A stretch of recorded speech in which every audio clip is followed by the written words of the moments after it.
Was it a tactical blunder for Raila Odinga to collapse the NASA coalition after the handshake with President Uhuru Kenyatta? Or was it the right political move after the handshake? That's the question which most Kenyans are actually asking. And early this month, Raila Odinga attended the burial of the celebrated lawyer, the late Nzamba Kitonga. And Raila Odinga stated something which caught my attention. Senator who told me we were with Kalonzo. We said we were taking people to Canaan. I was the Joshua, Kalonzo was the Caleb.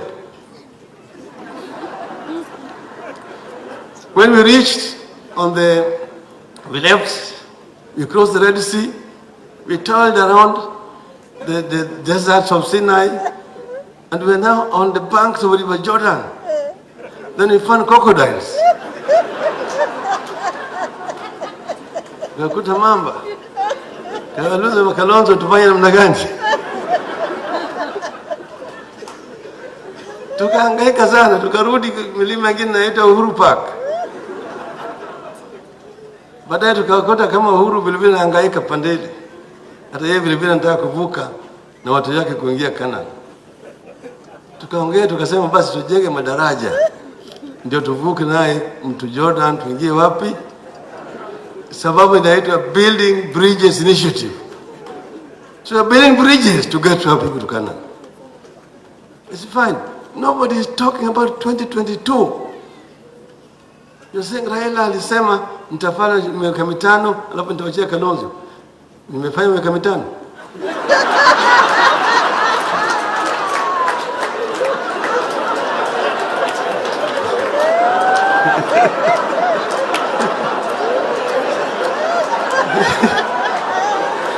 Hiyo ni sari yangu kati mimi na Kalonzo. Sivyo? Ama sivyo? And by the way, do we still have NASA? Or NASA collapsed the way Moses Wetangula promised us? And I want to repeat as I end, if anybody wants a divorce, it will be noisy, it will be messy, it will be unhelpful, and it will have casualties, Mr. Speaker. Now, for those who might have forgotten, NASA had 4 principles. There was Raila Odinga, who is the party leader of ODM. There was Kalonzo Musyoka, who was the running mate to Raila Odinga. Then there was Moses Wetangula, the Ford Kenya party leader. And then there was Musalia Mudavadi. So those 4 gentlemen came together and formed NASA coalition. And in 2013, Raila Odinga teamed up with 3 individuals to form the CORD. That's Musalia Mudavadi was not part of CORD. That was Kalonzo Musyoka and Moses Wetangula. And during the last election, I remember so well, Musalia Mudavadi joining Raila Odinga in a rally in Katwana. And I was present for the first time. So we had those 4 principles forming NASA. And from all indications, NASA is actually dead. Was it the right political move by Raila Odinga? Or was it a tactical blunder? Today I want us to look at why I strongly believe that Raila Odinga committed a political mistake by allowing NASA coalition to die. But before we do that, if you're watching this video for the first time, I want you to take a second or 2 and click the subscribe button so that next time we produce a video like this, YouTube will automatically notify you. Now let us get back to the main issue. Sometimes last year, Musalia Mudavadi was in the United States of America.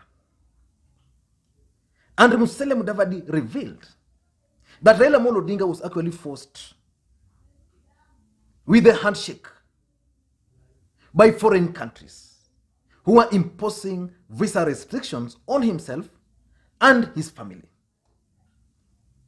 And the ODM Secretary General, Edwin Sifuna, responded to Musalia Mudavadi ruthlessly. And that was the point I knew that NASA was actually dead. The cowardly act of Mr. Mudavadi attempting to apply brakes on the swearing in, to quote his own words, in Homa Bay, just 3 days before the historic swearing in, and his subsequent skipping of the event ruled him out of any future deal making, including the handshake. For in peace as in war, those who stand for nothing get nothing. Immediately, Musalia boycotted the event. The trust that existed between him and Honorable Raila Odinga broke down irretrievably. Raila and ODM decided on that day to chart a new course without our so-called coalition partners. Musalia does not know what happened from there on. He was in the dark and he remains in the dark. He knows nothing about that chapter of Kenya's history and would be best advised not to parade his ignorance, especially in faraway lands. We are constrained to let... But what motivated Raila Amolo Odinga to collapse NASA? Now, before we get into those details, let us go back to figures and understand whether NASA was a good political vehicle for Raila Amolo Odinga.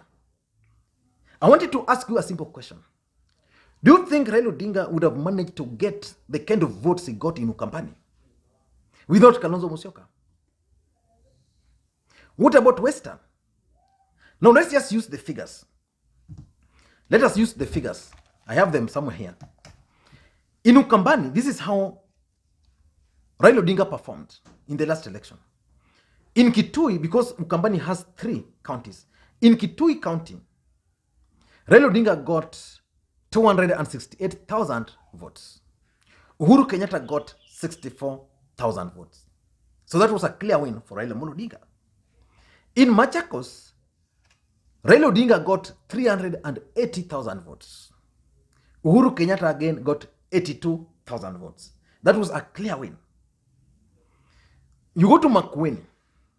In Makwiny, Raila Odinga got 301,000 votes. Uhuru Kenyatta got 27,000, which was not even 10%.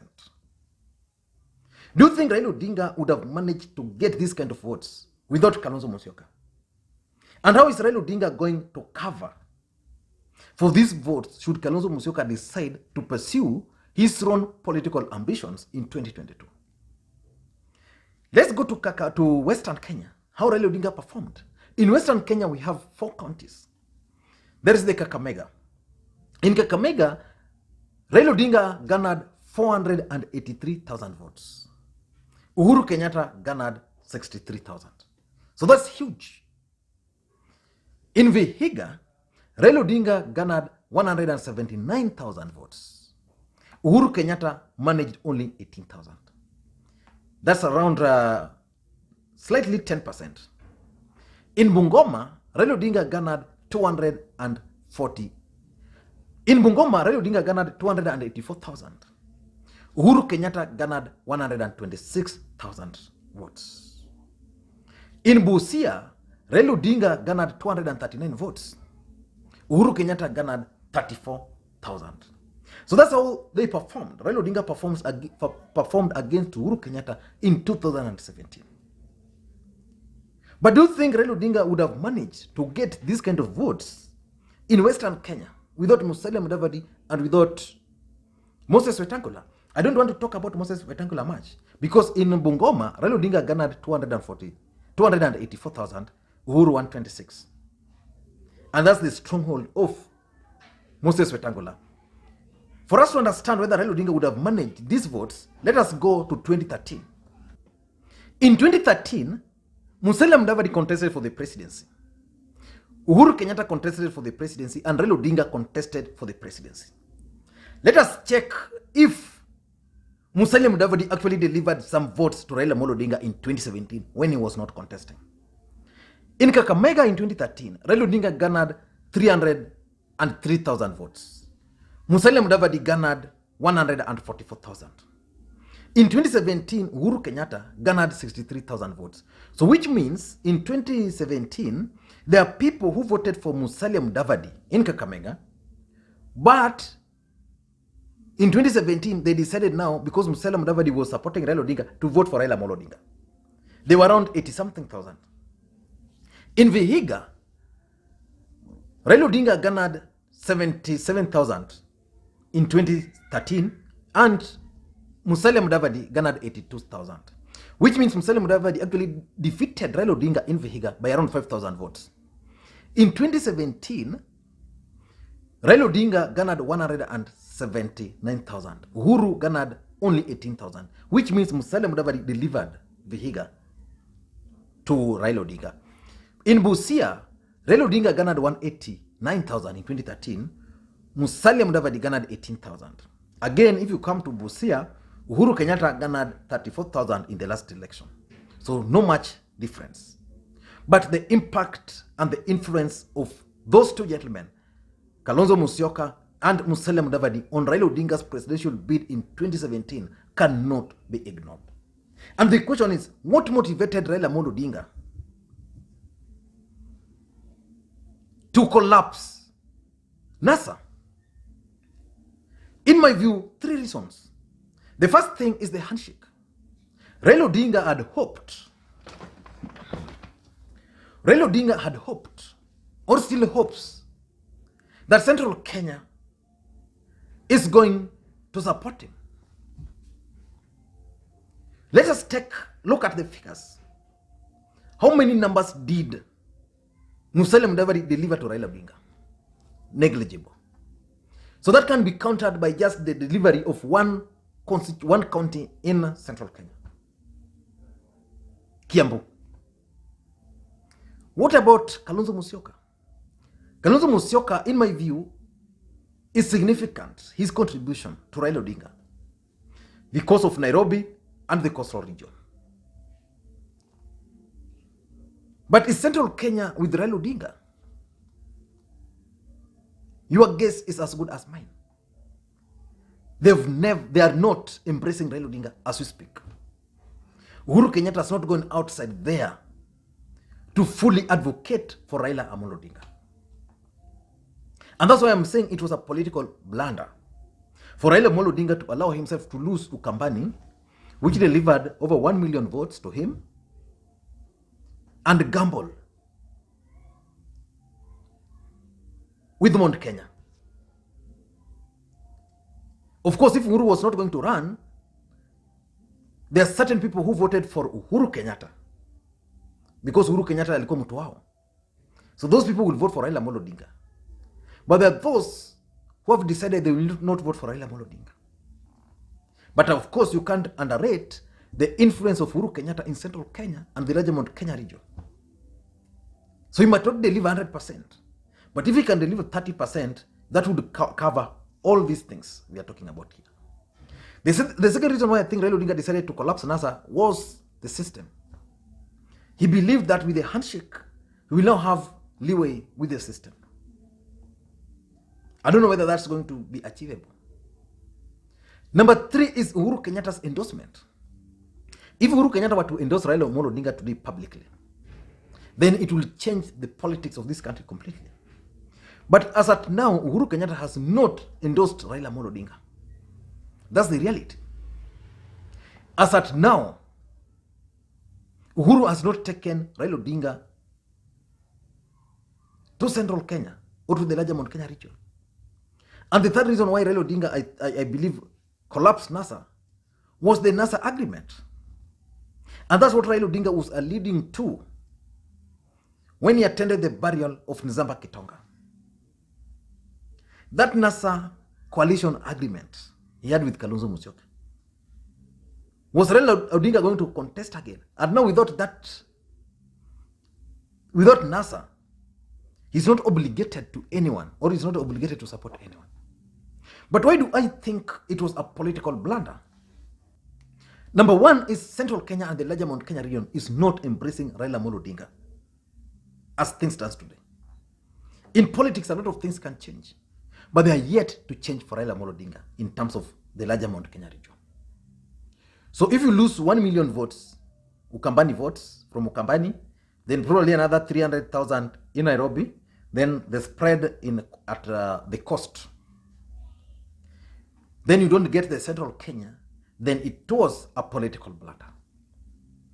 Number 2, it has reduced the influence of Raila Amolo Odinga within the political circles.